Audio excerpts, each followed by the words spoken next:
Hello, everyone, and welcome to episode 4 of Ripping the Rack. I'm Brian with Tim. Yo, what's up? Not much. Tim, how you doing this week? Great. Tim, what I wanted to do this week, I wanted to open our show with a new segment. Oh. Poetry Corner. Yeah, nice. Yeah, Tim, yep. I heard that we have a listener-submitted poem. So it actually wasn't submitted as much as it was posted on the Candlepin Chat forum on Facebook.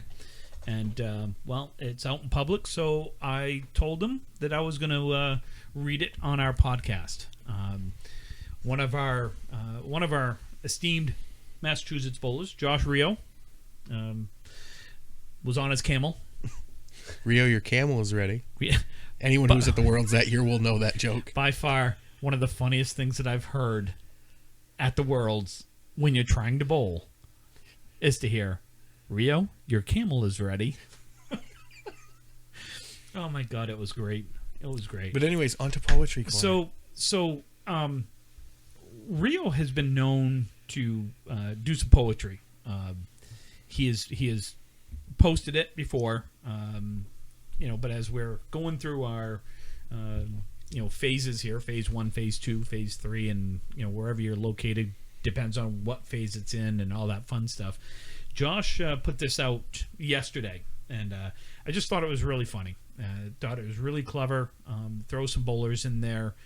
Those that are not bowlers probably won't understand the references, but you'll appreciate the humor and everything else. So I'm going to jump right in to Josh Rio checking in. Just wanted to check in, see how everyone is doing. Just finished my walk and did a little cruising. Nearly 3 months into this, we are moving along. Proud of everyone. You're all very strong. We all have been through a lot. Everything has changed forever, except for my love of burgers and cheddar. Ooh, sorry. Attempt to try new things, trying not to get rattled. Perhaps I'll win something new from one of Nuzzo's raffles. Oh, I hope I win. Maybe it's an extra paycheck.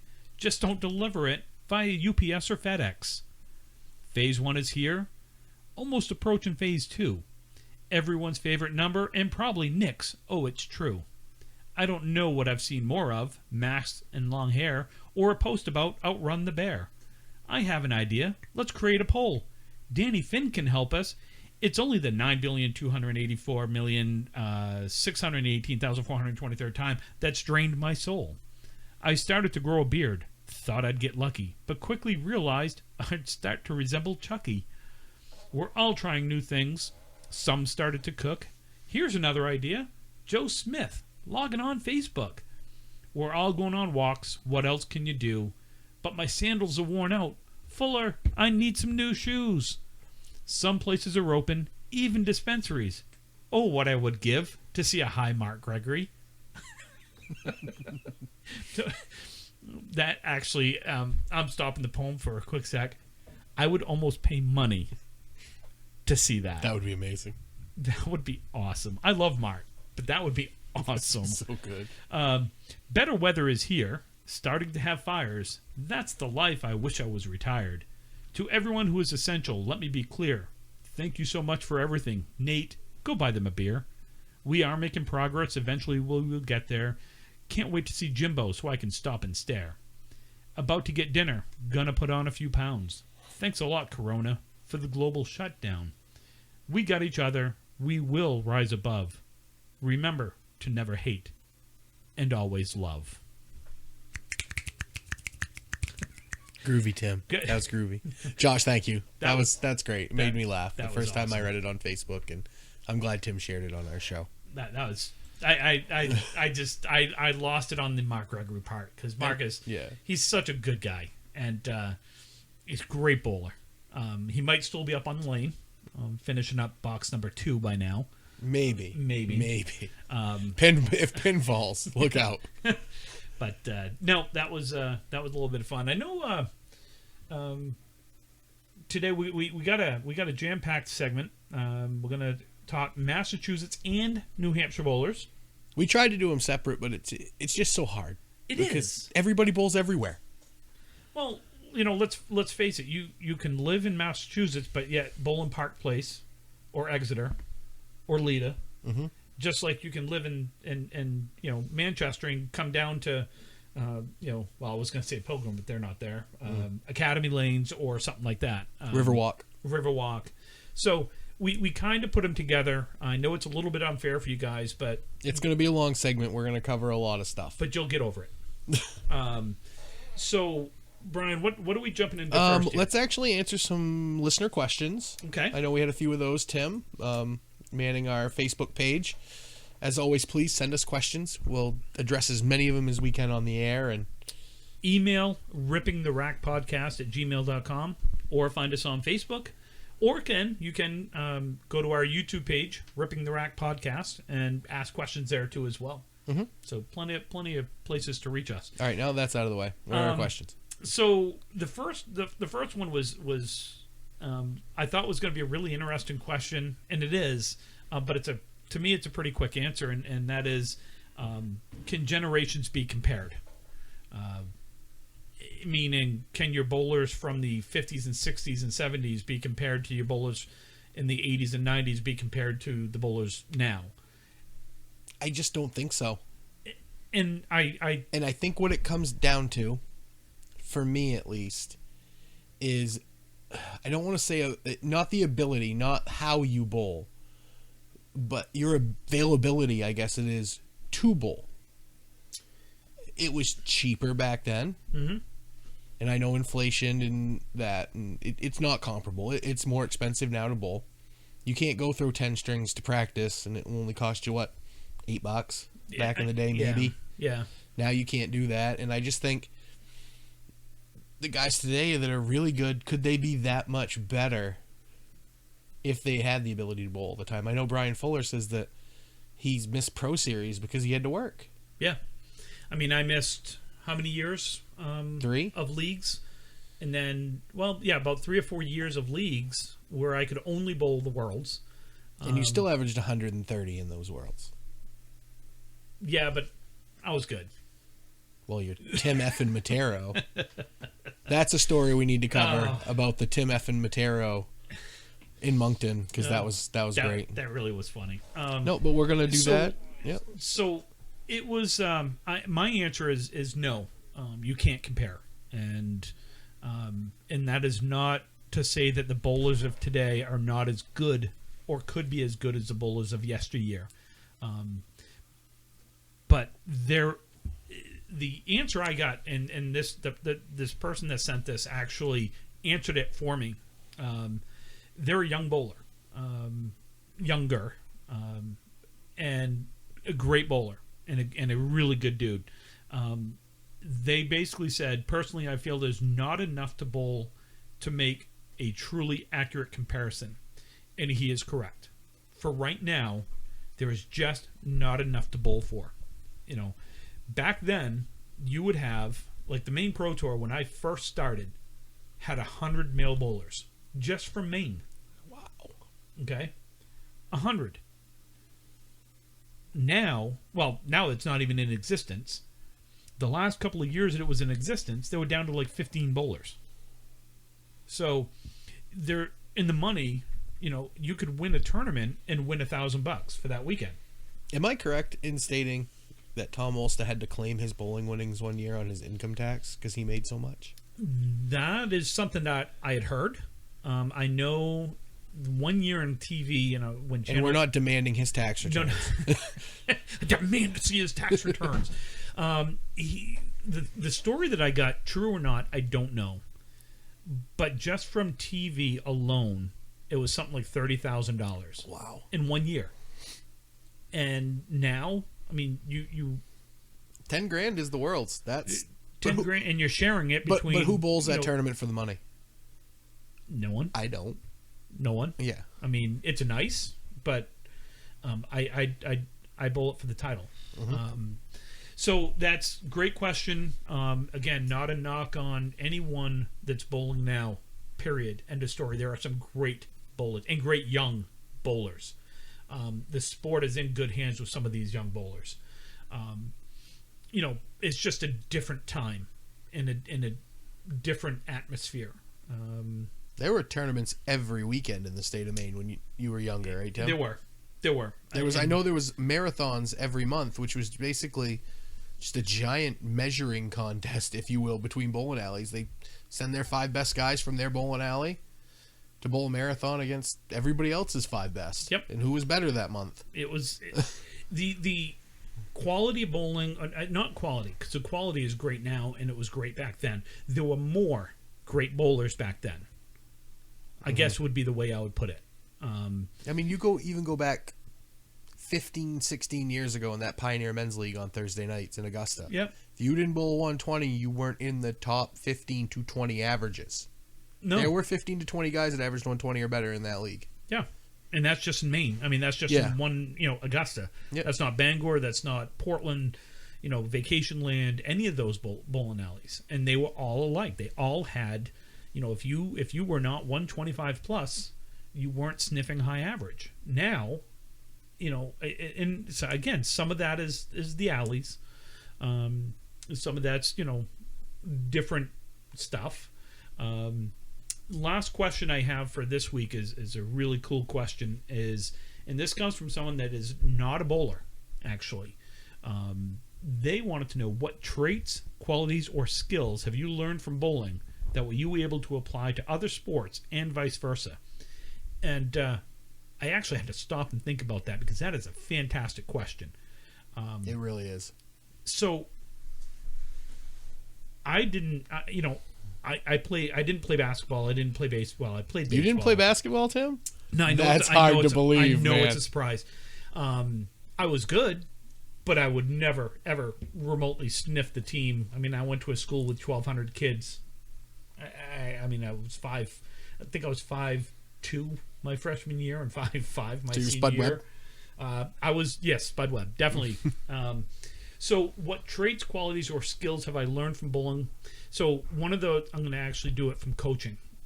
I coached a lot of basketball, which is kind of funny, but I did coach a lot of basketball over the years. Yep. And one of the things that I've learned from bowling, being up on the lanes, you've got something going, you've got a good string going, you're in a great match, you have adrenaline just flowing through you. You learn how to breathe. And as funny as that sounds, it's true. You'll learn how to pace yourself and breathe and actually calm yourself.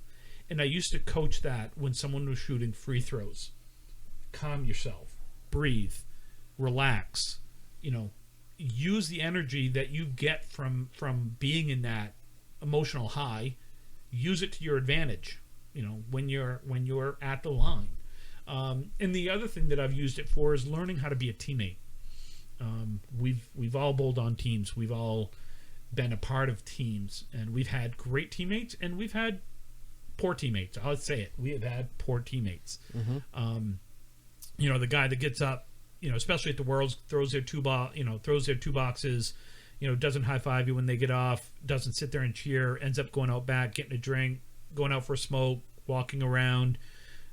Not that going out for a smoke is a bad teammate. I didn't mean it that way. What I'm saying is just not being there for the team and then coming back going, oh, I'm up again, go bowl, and then repeat the cycle. Yeah. And never knowing where the match stands, what needs to be done, who's bowling good, who do you need to talk to, and things like that. So it is not the 5 best bowlers that win that tournament every year. No. It's the best team. Yes. Yeah. So how do you answer that, Brian? You played football. You played some. You played sports. Simply, it's you get out what you put in, and that is the case in bowling. We've all done it. We've all not practiced. Only bowled league. I could go bowl, but I won't. I got a tournament in a week. I'll get to it. I'll get to it. Then you go to the tournament. And you bowl mediocre, or you lay an egg. I don't know what's worse in that case. Knowing you could have bowled better if you just put the time in.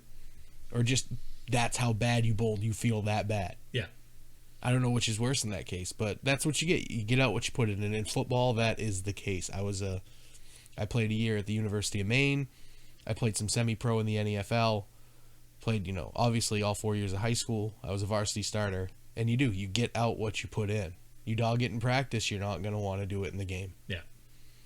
But that's what I get out of that. That's what I took away from bowling was when I was growing up, it was, you're going to be this average until you want to be better. And that's what my dad told me.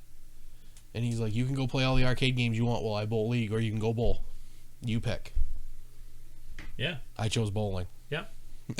It's a great question. And honestly, we're gonna go back to this next week, because I want to spend more time on this, on this particular question. We did have a couple other questions we are not going to address today. One of those was, who are some of the best teammates that you bowled with? That almost deserves its own show. Yep. And who are the worst teammates that you bowled with? That we shouldn't touch with a 10-foot pole. I may, I may jump into that at some point, just because I've bowled with a lot of people and I've seen a lot of things. I know you did have one question, something about shocking. Oh, what's the most shocking thing that you've seen in a bowling tournament? My wife actually asked me that. She thought it would be a good question for the show, and I have two. One of them involves the man sitting next to me at Academy. Oh, so Tim is sitting on a double. He gets up, throws the ball by the head pin, by the 2-pin, plucks the 4-pin in the face. It didn't stand a chance. Oh, I had that thing crushed. Looks grumpy, picks his ball up, huffs and puffs, throws it by the head pin, by the 2-pin, and into the 4-pin hole for another one. So he goes double, 1-1, 4-box, and then throws a strike. 2-box. Oh, 2-box. Pluck the quarter pin. Yeah. And then goes strike, and Craig Holbrook set his bowling ball down and looked like he was going to pee his pants. He was laughing so hard at Tim. Oh God, I love Craig, but that I will never forget that, because I ripped the double. Like they were no doubt double strikes. And then all of a sudden, brain fart, hang on to it just a fraction too long, and down it goes. And I see the 1, and I'm like, oh shit. And then the fill, I went, oh shit. And everyone on my team is laughing. I turn around, you guys are laughing. And then, yes, we were. And then I leave it to the right, and I just plucked a quarter pin for a 2-buck. So double strike, 1, 1, 2, and then I'm so mad. My next ball was a blistering strike that to this day I just still shake my head. It just, yeah. What was the other one? The other one you were on the lane for. It was the quarterfinals in Fredericton, the year we made the semis, and Peter Flynn threw a gutter ball on a spare. And I don't know if anybody even said anything about it at that time. We just all looked at each other, and you stopped. You were on the lane. You just stopped. You didn't even look at anybody. You were just like, okay. Well, I remember it because it was at the time. It wasn't. It was early close. in the match. It was early in the match. I had thrown a 9-pin drop, and of course he was on a spare. And I don't normally watch the other bowler. I only pay attention to, are they ready to throw the ball or not. I don't typically pay attention to what they're doing, or I try not to. But I just happened to catch that, and I don't know what happened. I don't know if it caught his leg. Something obviously happened, and because it looked good for about 10 feet, and then it just dipped left. And then it just dipped left into the channel, and I had to step back. I mean, I didn't take a huge step back, but I had to just regroup myself, because I was like, what the hell did I just see? You know, I in my list of all-time great bowlers from Massachusetts, Peter Flynn is my third all time. And it, you know, to his credit, he didn't let it bother him. He didn't. He kind of, I vaguely remember him kind of going, you know, muttering like, what the hell? Like, what just happened? But he didn't let it bother him. And he came back and threw a nice ball. Didn't you know, pick up the spare, but it was a nice ball. I bet. That's, yeah. Yep. That's good. Let's talk Mass, New Hampshire. Go ahead. What do you got? So we'll just I can start with, what do you want to start with? Current, all time? Let's go all time. Time. Start all time. I'll just give you my list of 5. Okay. Tom Olsta. Yep. Craig Holbrook. Gary Carrington, Tim Lipke, Dick O'Connell. That's a good 5. That's my 5. That's a good 5. I did break mine out a little bit. I broke mine out by Mass and New Hampshire. Again, as I was doing this, it's funny is I start a list and then I'm like, oh crap, what about this guy? Oh crap, what about this guy? So my Massachusetts all time, I have Tommy Olsa as number 1, Chris Sargent number 2, Peter Flynn number 3, Craig Holbrook number 4, and I have Paul Berger at number 5. I have Dick O'Connell, Jeff Atkins, Jeff Surratt, Sean Baker. Jesus, I got a big list. Bobby Wickham, Billy Treefel, Al Johnson, Dave Barber. I have Mike and Tom Morgan. Peter Pereira, Peter. Mike Poulin. Yep. Well, I was talking Mass, but you're right. Yeah. Poulin was New Hampshire. Mark Ritchie, John Zappi, Steve Reno. Steve was and a hell Steve's of a. dad. Oh, that's who I'm talking. Oh, Harry. Yeah. Yeah. I was thinking Steven, but Steve. Steven's not bad. Oh my himself. God, Steve was a great bowler. And then unfortunately he hurt I think it was his shoulder, and wasn't the same after that. But man, he could bowl. Det Klein, amazing guy, great bowler. Al Johnson, Billy Treefel, Bob Kelly. I didn't see Bob bowl much. He got done, I want to say 94, 93, 94, somewhere in that range, maybe a little later. One guy I did want to talk about for a quick sec, Billy Travers. All-Star Billy Travers? All-Star Billy Travers. So Billy is cool. Billy was an all-star pitcher for the Milwaukee Brewers. And he's got a World Kennepin Bowling title.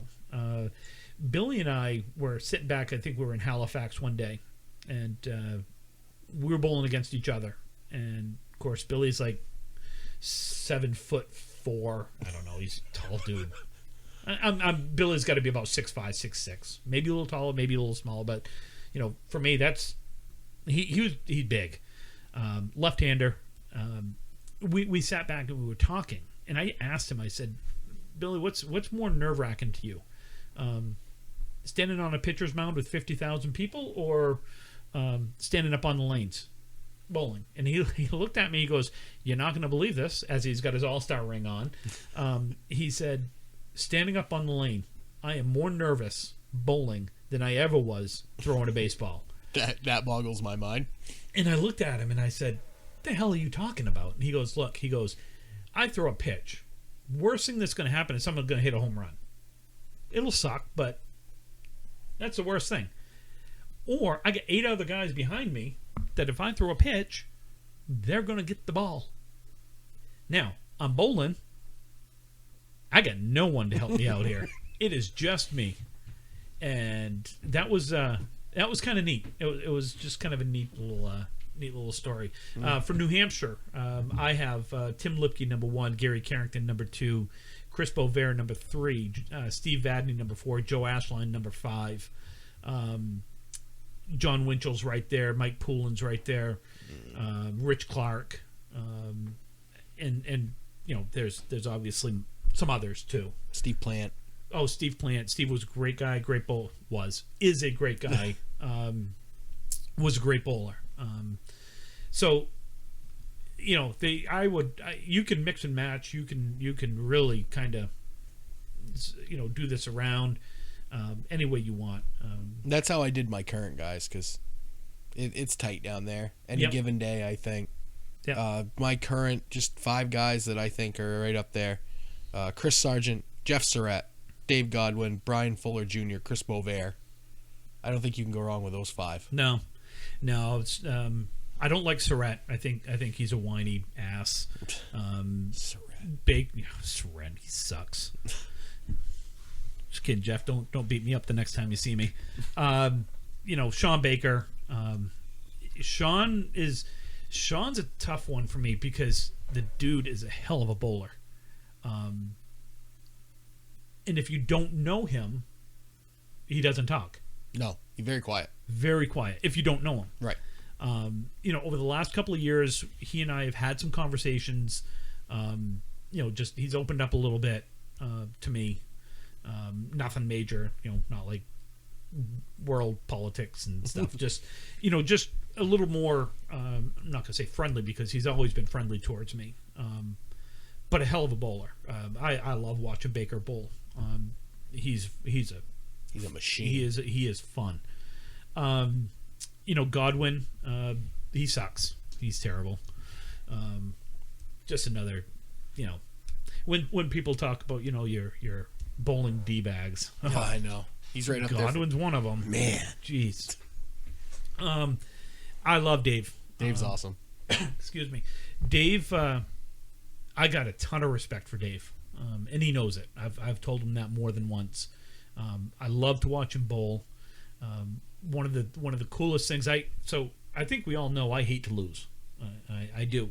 I've learned over the years on how to be a gracious winner and a gracious. You have? Yes, and a gracious loser, because I've lost more than I've won. Not when I beat him. Well, that's because that happened once in your life. I beat you back-to-back weeks in the Thursday Night League this year. Dude, I bowled left-handed. No, you didn't. I had a broken back. From what? You certainly wasn't carrying the team. I had hemorrhoids. I had something. There was something wrong with me, obviously, if you beat me. Twice. In a row. God. Anyway, getting back to my Godwin story. I love Dave. So, last year in the mixed worlds, we tied. My team, Evan Morrison, myself, Jeff LaPierre, Amanda Carroll, Trisha, Cole Fry, Aaron Merrill. Hope I'm not missing anyone because I would feel awful if I missed someone. But anyway, we tied with Godwin and Calvin and those guys, and we had a one-string roll-off for the title, and it was hot. It was like 892 degrees in there. I might have been off by a few degrees. I don't think so, but I might be. So Charlie loved it. Well, Charlie wasn't bowling, but it was hot, and you bowl 23 strings over 2 days, 3 days, whatever it was. Everyone's tired, but we had a great match, and came down to the last two boxes, and Davey went spare strike, spare something like that, and actually pulled the match out for them. And again, I hate to lose, but I was the first one up to congratulate him because I was so happy for him, because he is a hell of a nice guy, and he would do anything for anyone, and he's a great bowler. Davey's awesome. And I was so proud of him for coming through like that, because that strike was a blistered strike when he needed it. Mm-hmm. And he made a great comeback. And my hat's off to the dude, because he never gave up. You easily could have. I think it was 17 pins with 2 boxes to go, and you easily at that point could have just been, oh, what the hell? We gave it a good run. And so, Dave, I told you then, and I'll tell you now, very proud of you for that comeback. That was amazing bowling, for 10 grand and the title of mixed worlds champion. So, but anyway, so some of the other younger guys, Nick Zuffalato, Freshy, great teammate, great guy. Nick Norcross, John Boudreau. Johnny is the oldest looking 24-year-old, 25-year. I don't even know how old he is. I one day someone, I don't know. He's young. Someone asked me, how old is he? And I was like, at the time I didn't really know the kid, and I was like, I'm gonna guess, mid-30s. And they were like, no, he's like 19. And I went, oh my god, he bowls like a 30-year-old. Oh my god, he's such a great bowler, and a funny dude. Oh my god, John Boudreau's a funny guy. Sachetti's great. Sacchetti, Mark Ritchie. Who have I missed? Oh, Mike McGinty. Is he that good? Oh my god, I love McGinty. He throws such a great ball. Josh Daly. Daly is going to be, if he sticks with it and keeps falling down, and I'm going to say keeps his head on his shoulders. He's got a good head on his shoulders right now. Are you kissing his butt because he's going to blister you in the first round of the Pro Series playoffs if they have it? Keep it up. He's on my list. Delete. What do we got? Broken Tim Matera? Broken Tim Matera. No, Daly is such a smooth ball, and he throws a hard ball for a smooth left-handed bowler. Young. I think he's only like 5 years old or something. Oh no, he acts 12, 5. I think. No. Oh, he acts 12. Okay. No, I think he's 20. Looking forward to bowling with him in the Worlds if we have it. Come November. There's more, and I know we've missed a lot. Jimbo. Sorry, Jimbo. Sorry, Jimbo. You don't get your own segment. John Winchell. That's because you wore yoga pants, even though it was a bet this year at the Worlds. Oh my God, that horrible. John Winchell. I bowled with John in the World for a couple of years. Is there anyone that looks more intense bowling than John? Good question. No. I don't think so. I think he stares most of the pins down. No, I think they're three-quarters of the way down. I'm pretty sure he's scared. I'm pretty sure the pins are scared. I think so. But one of the nicest dudes. He's a good dude. I still feel for him being in that position in the Worlds this year, and know it's not too soon. That ball had no business being that break. For those of you that don't know, he was the anchor bowler for their team and for Maria Subs, and it was quarterfinals, semifinals, playoffs, and he blisters a double in the 10th box, and he needs 7 to tie, 8 to win, and he blisters the Brooklyn side of the head pin and leaves a picket fence for a 6 fill, and they lose by 1. And he did not deserve that fill. No, he did not. That should have been another strike. I don't know about another strike. 8 break, but at least. It should have been better than a 6 fill. You know me. I don't like 8 breaks. They scare me. I understand that. I do. No, this is not a joke. It's not because I can't hit them. It's because I chop the front out of every 8 break on Thursday nights, and Tim just gets sick of watching it. I pretty much just stop watching because it scares me when I see him with an 8 break. So what about on the female side, Tim? What do you got on your list? Well, again, we'll start with all-time. Joanne Rosano. Oh, Joanne she's still a great bowler. She's still a really good bowler. Man. And how many Pro Tour? A lot. Like 26? It's in the 20s. Yeah. Joanne, you know what's cool about Joanne is everybody knows she is a slow bowler. Methodical. Very methodical. Very methodical. Joanne understands that about herself. And she will tell you if you're bowling next to her, don't wait. If you're ready, go. Bowl your own pace. Because she doesn't care if you're there or not. No, and she's a sweet lady. She really is. I've never had an issue with Joanne. I just very sweet lady. Who else you got? It's a list. Delete. Sorry. Is it Stasia Zernicki? I never saw her bowl. I've just seen the clips and the few YouTube stuff, and wow, incredible. I mean, I again never saw her bowl, but what I saw her on YouTube or on the TV shows she was on, holy crap! Yeah, I see where the Zernickis get it. Great bowler. Lynn Thompson, even though she doesn't bowl anymore.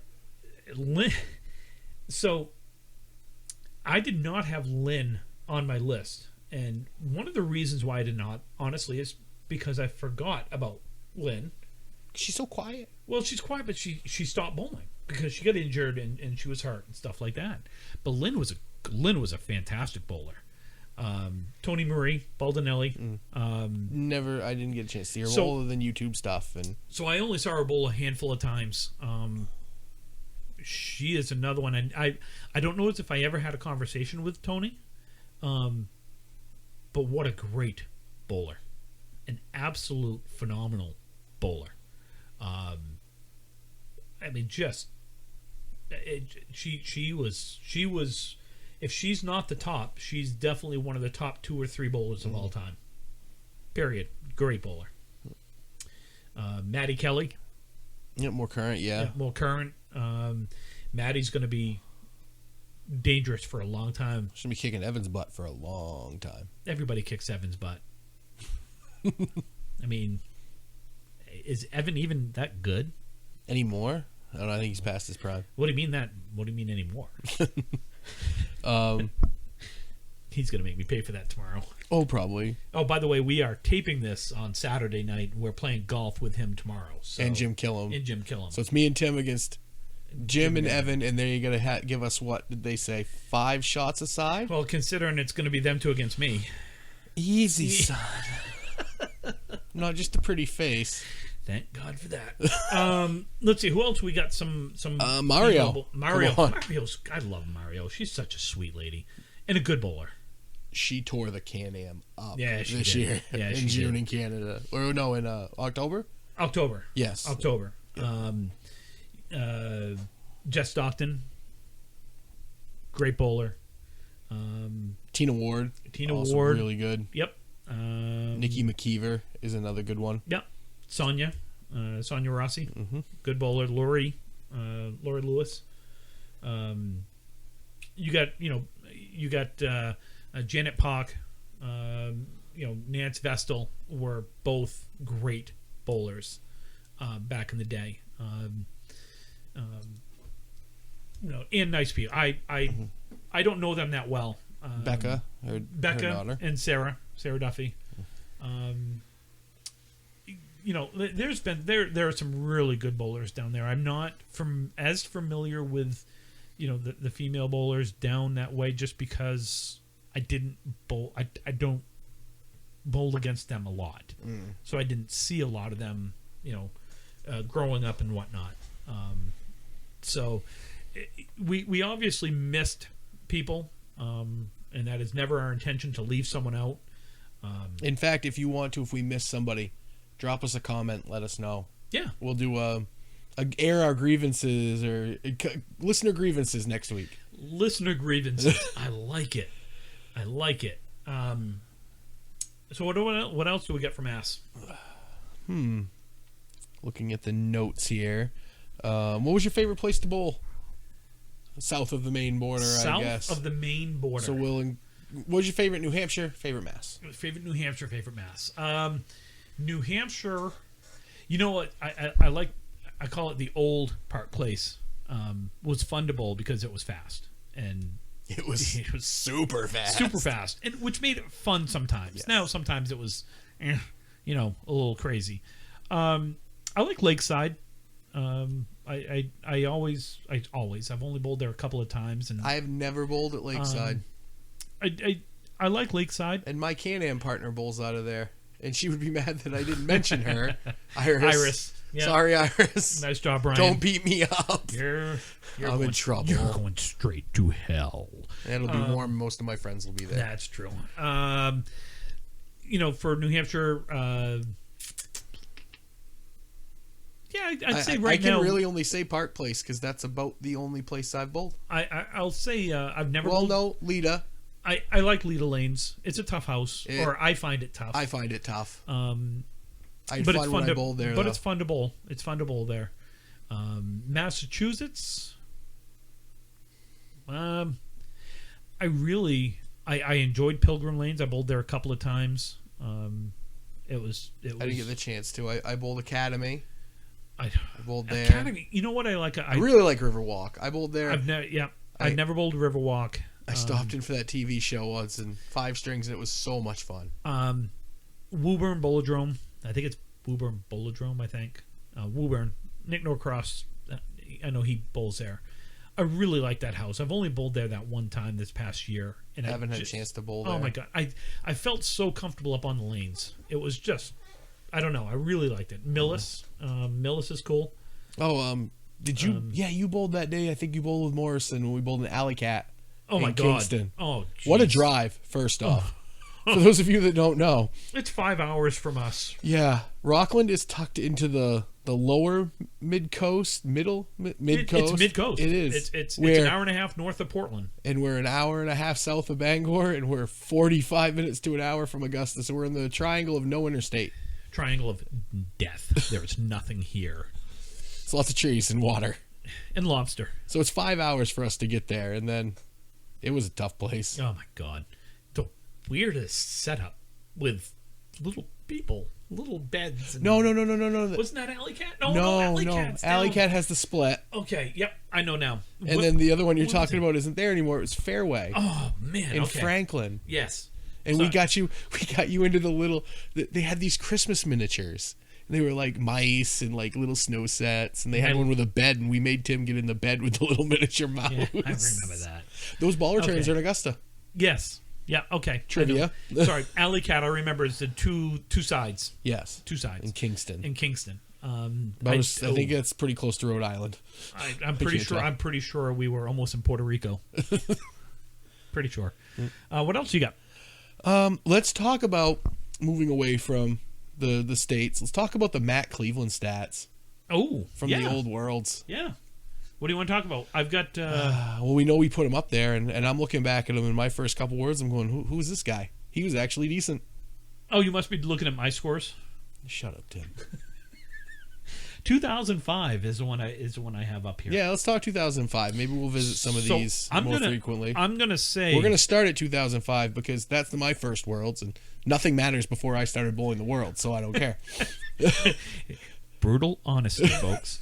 And Brian, you probably should have quit after your first string. Oh, I definitely should have quit after my first string of the world. So I will go on record to say Brian's first string in the Worlds as Ever. a 19-year-old, 19. Was a 150. I think it was against Sean Bernard. So you should have quit right then. Oh, I definitely. Because you would have had a 150 No, average. because I had my, you know how I'm a wrestling guy, so you have WrestleMania moments. I had my world's moment the next day Oh, that is true. when I got to bowl Yeah. the man, Charlie Milan, Well, and beat him. actually, you did, but who did you bowl first? I bowled Tim first, but we Who? don't. Who did you bowl? Tim Who?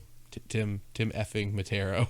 And what happened in that string? I threw 102. You probably had 103, and you're happy. I don't know what I had, actually. And this is how good my memory is. It's the first match, Wednesday morning, the second string I bowled you. So And I'm not looking at anything, folks. That's honestly, I can remember that. So you had a 102, I did. and let me scroll down to. Oh, Brian. Oh boy, I beat you by 50. Yeah, you did. You had a big match. I did. I bowled well that one. Yeah. Just that one string. 'cause But the next match, I threw 130 against Charlie. next string. Next string. Sorry. Yes, you Yeah, did. yeah. Yes, you did. I remember that. It's just Tim scared me. He's intimidating. Oh, so intimidating. All 5'5" of me. No, that was back. I bowled a little bit back then.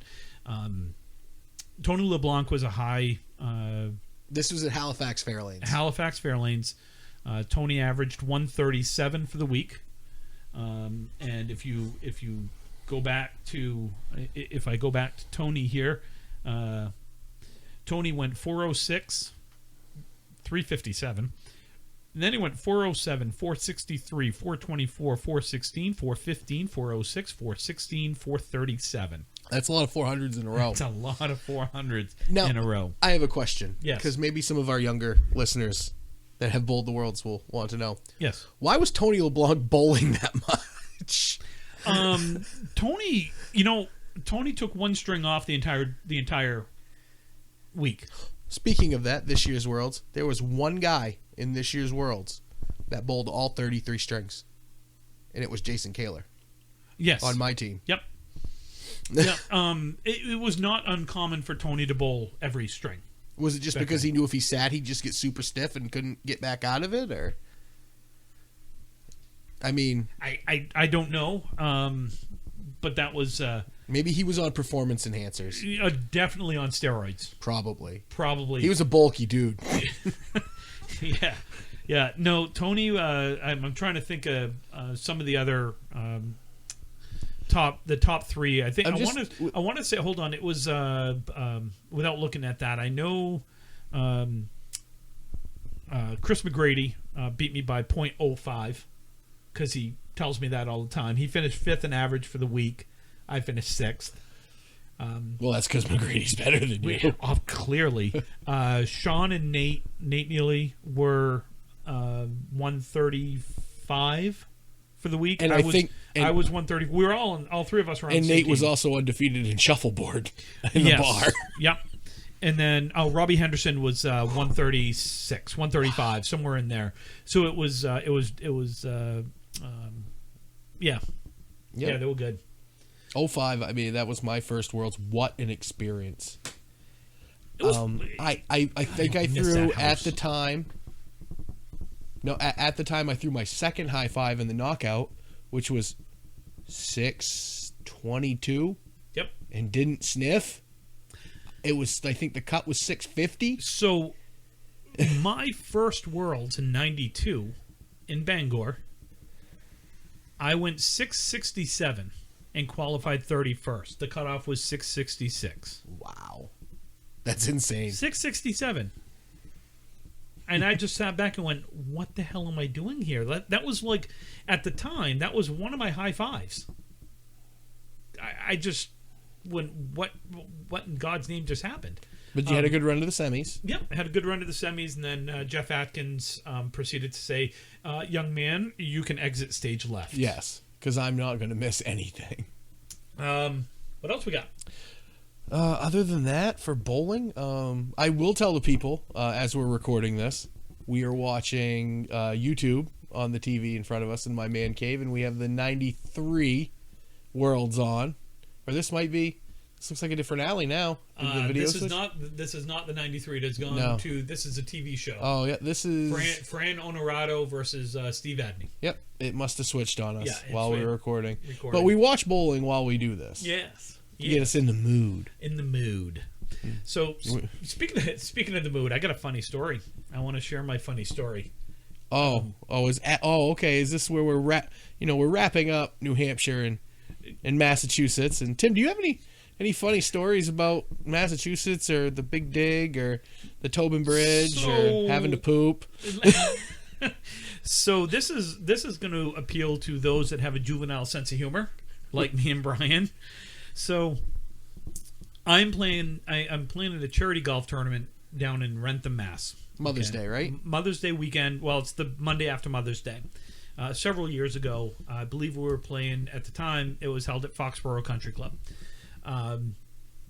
We play, we get done, I eat, and I'm like, I gotta fly. I gotta get out of here. Now, is it buffet food at the golf course? It's burgers, chicken, standard golf fare, buffet type. Your fare. barbecue after Barbecue you're after out. the round.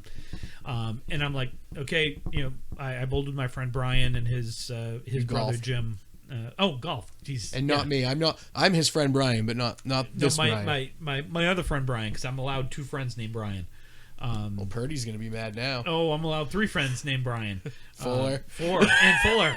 I'm allowed friends. All right, get to the story. So I'm like, okay, I've got a choice to drive home. I can go 495, which is longer, or I can go 95 to 93, go through Boston, and then just come out. And what time of day was this, Tim? This would have been Monday afternoon, right around 2 o'clock. Oh, that's a good time to go. 2 o'clock. Well, normally, there's always a little bit of backup. No pun intended. When you go through Boston and the Big Dig and all this good stuff. So I'm like, you know what? Screw it. I'm going 95 to 93 because that actually normally is the fastest way to get home for me. Mm-hmm. And so I'm in the car and I'm coming up 95. I'm coming up to the exit for 93. I get on 93 and I'm like, oh crap, traffic's already slowing down. Whatever. So we're going through and I'm like, ooh, I got a little bit of rumbling going on in the stomach. Okay. And I'm like, I'm all right. It's okay. I'll get through Boston. I'll get up, I'll get up on Tobin Bridge and get off and go out Route 1 and there's McDonald's and all that good stuff. I'm okay. It's all good, folks. So going a little further and all of a sudden traffic comes to a dead stop, which is normal for Massachusetts. Mm-hmm. And I'm like, this may not be the best timing, but I'm going to power through this. We're okay, folks. And the rumbling starts a little more and I'm like, ugh. Yeah, I'm going to clench these butt cheeks a little bit here. Let's just clench this up a little. Okay. We're good. I'm all good. Traffic's starting to flow again. Thank God traffic's flowing and nothing else. And now we get to the part of the Big Dig underneath Boston where there are no exits. None. Traffic stops. Stops. Dead. Stop. I now have sweat forming on my head. On his brow. On my brow. I now have rumblings, which are no longer rumblings. They are angry. Very angry. I am now clenching and sitting up in the seat and undoing my pants to give myself a little bit more room. Okay. And I'm just sitting there going, oh my God, please, for the love of all things, holy traffic, just get moving. Sorry for the F-bomb, but oh my God, this has got to go. It's now starting to hurt. Okay. I'd appreciate if you don't start crying yet, because it gets Every funnier. time I hear it. So traffic starts. Oh my God, thank God. I get up on the other side where TD Bank is, TD Garden. We're going over the bridge. I go to turn the exit to Route 1? Route 1, thank you, Tobin Bridge. And I come flying around the corner. Dead, stopped, traffic. Now, traffic very rarely was ever stopped on the Tobin Bridge. And it was occasionally, but not often. Dead, stopped. I contemplated pulling over in the breakdown lane and going to the bathroom and leaving my pants there. I had to change of clothes. Oh my God. Okay. Can you just imagine little Timmy pooping on the Tobin Bridge? So I contemplating until traffic started back up again. Now, can you see the McDonald's at this point? No, not yet. So I am now that guy that is weaving in and out of traffic, going as fast as I can in this traffic. Almost crying because it hurt so bad. So finally traffic starts moving. I get up around, I get off the Tobin Bridge, and you get to those S-turns. And I'm like, thank God. The exit's right there. It's Revere. There is a McDonald's in Revere right off the exit. It is less than a mile off the exit. I know this because I've used it several times. I come off the exit. There is a car stopped at the end. This is a yield, mind you, not a stop. It is stopped. I did not stop. You went around him. I went around the car. Horns are blaring. Cut off cars coming around the roundabout if you're in Canada. I am now basically standing in the car. It's hurting. Well, I see the McDonald's now, and I'm coming up, and it's a red light. And I'm like, oh my God, sweet Jesus. Goes green, I turn in, I get into the McDonald's, I get out. I start fast walking with clenched butt cheeks. There is two old ladies with a walker in front of me, going slow. I literally cut them off. I was that guy. So, needless to say, I made it into the bathroom. Long story short, success was had in the McDonald's bathroom. I relieved. I come out 32 pounds lighter and much happier. But that is my Big Dig story of poop. Nice. So, most of you probably did not find that funny. I, however, still laugh about it My to face this day. hurts. And this will tell you the type of friends we are. I believe I was the first person you called after that story happened. I think you were. I had to share that with someone because... Because you called me almost in tears, and I'm like, "What's wrong?" And you're like, "Nothing." God, it was amazing. So, getting into the next part of our podcast, Past Bowling, our everything else to wrap up the show, and we'll keep it short this week. We went long because we had a lot of bowling And poop. Tim messages me the other day and goes, "What do you want to talk about this week?" I go, "I know." He goes, "Power ballads." Power.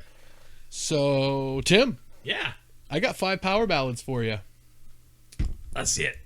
What do you got? "Faithfully" by Journey. Highway Road. You didn't know this was going to be karaoke too, did you? "Lady" by Styx. Ooh. Possibly one of the best drum parts. Ooh. Okay. I'm with you. "I Remember You" by Skid Row. Oh, okay.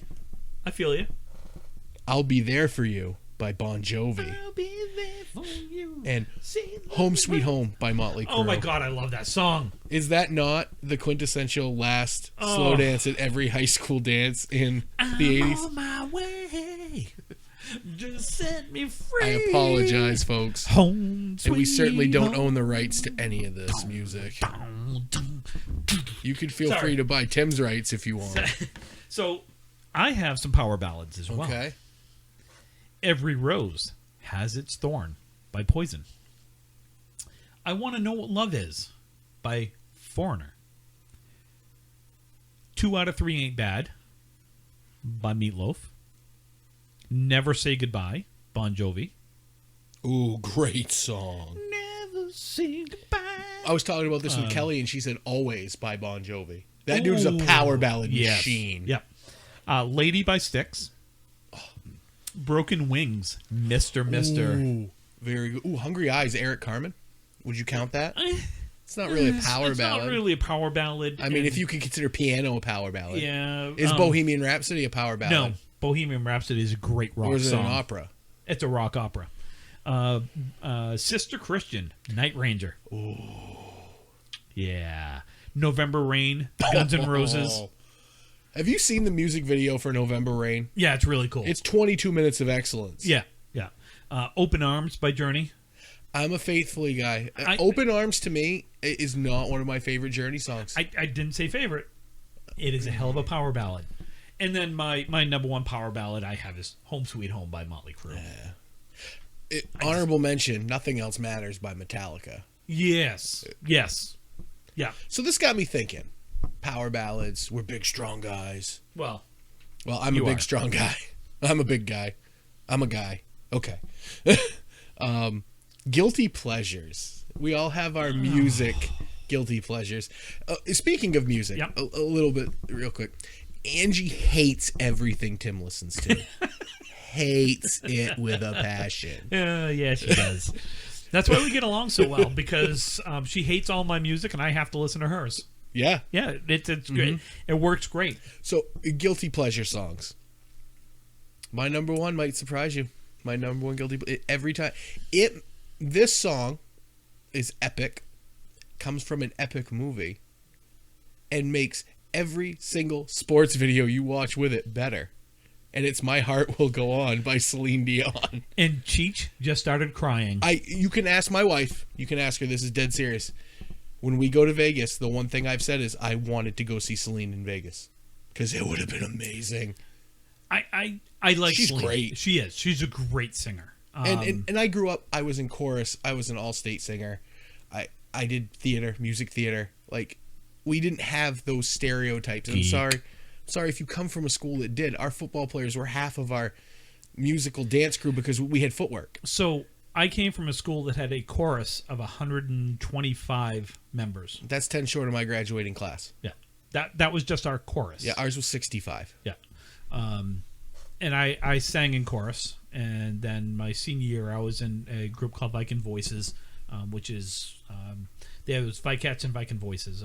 We were the Vikings, and it was a group of, I think it was 12 girls, 12 men, and so It's just that to me, she is an amazing performer. So the only thing there's very little that I will listen to that I won't listen to.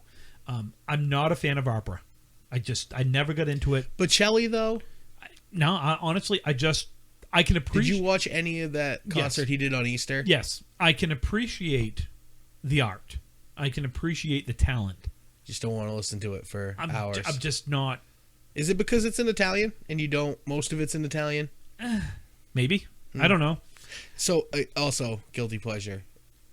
Anything Gaga or Kesha, I will. Oh, the Glitter Queen. Kesha. I was not a Lady Gaga fan.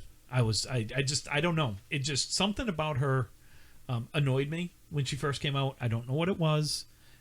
There are those that are probably going to shoot me and vilify me and all that. Well, her first two albums are completely different than her later stuff. She is an amazing talent. I've changed my tune with her. Get the pun there? Tune. Get it? You funny guy. I do like some of her stuff. My guilty. I don't really have a lot of guilty pleasures just because I listen and I enjoy just about everything. I am a Neil Diamond fan. If you want to throw America, if you want to throw, hear a band I've seen in concert at the State Theater with my wife because it's one of her favorite all-time bands? Hanson. I saw Hanson in concert. Dude, that's a banger. Every time it's on, do you turn it off when it's on? Yes. Do you sing along first, though? Of course I do. I sing along to everything. I don't really have any guilty pleasures as just because I do like it. Doesn't mean it doesn't make it bad. I didn't say it was bad. I just, you caught me off guard with this one because I didn't have time to prepare. I have, as I've gotten older, I have moved more towards some country. I am a huge Chris Stapleton fan. The dude could sing the phone book, and I would listen. You're as smooth as titties and whiskey, or whatever he sings. It's titties and whiskey. It's Tennessee whiskey. The state, Tennessee. I like titties and whiskey better. Well, okay, good. I like 90s dance music, dude. I wish I could have been I'm sorry, you're old, but you're seasoned, but the 90s dance music, like you were able to go to the bars when like C&C Music Factory and La Bouche. So I will say this. I will have, you mention it. Guilty. Music. Pleasure.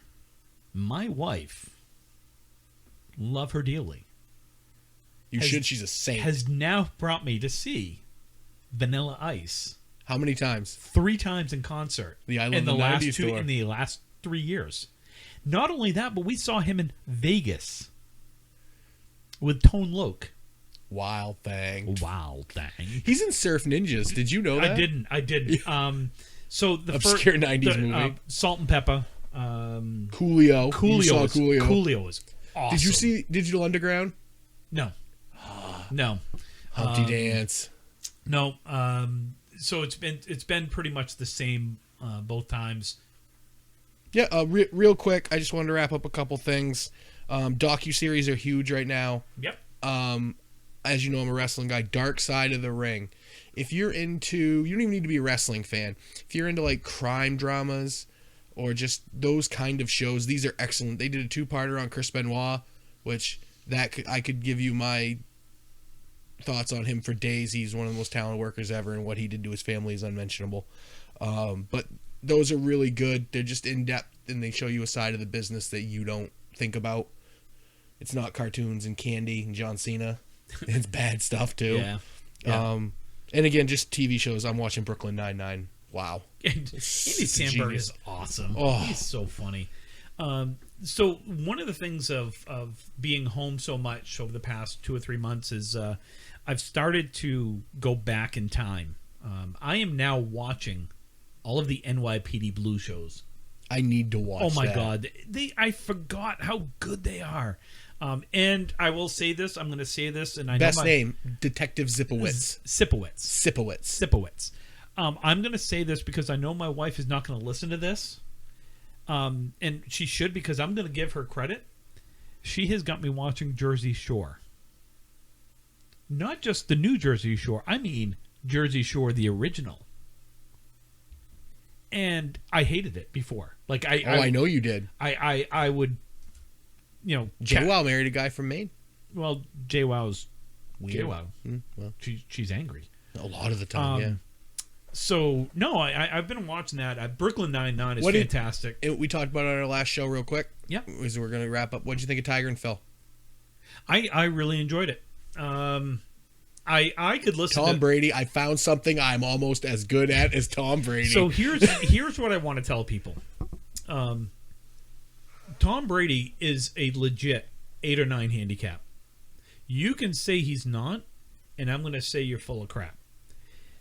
I have played to an 8 handicap. I have played to a 4 handicap. 3.5, actually, about 25 years ago, it was a 3.5 handicap in golf. I know how to play golf. I can tell you right now, there is a marked difference between a 6, 7, 8, 9 handicap and a pro golfer. The TV cameras are on, and I know if I played at that level, if I had the TV cameras on me and I had millions of people watching, you don't think that I wouldn't put a few into the woods or the water? I'll tell you what the one stat that always jumps out to me is putting, and this is the stat. How many putts did Tiger Woods miss from inside 10 feet from 2000 to 2000 or when he had the incident? We'll call it that. How many did he miss? He didn't miss any for 300 and something putts. Now you take as many golf balls as you want and line them up straight in on a flat surface. You're not going to make that many 10-footers in a row. No. And there's the difference between a pro and Peyton and Tiger. Peyton and Tom. Now, Brady, after he sunk the shot on the 7th hole. That was a loose. After he drained it, that loosened him up, and he played much better. They all played that par 3 incredibly. Oh, my God. Tiger hit the worst shot out of all of them. That was amazing, that par 3. Yeah. It is too bad it rained. It really is too bad it rained. I would love to see more of that. I'd love to see Tiger talk more. So I like the Charles Barkley thing he talked about. If we're not going to have fans out there, mic up the golfers. Yes, absolutely. I'm for it. I'm also for him doing golf commentary because it wasn't terrible. It was not terrible. You know what was awesome? Was actually Justin Thomas. Oh, he was so good. He was so good out on the court. He has a future when he's done golfing.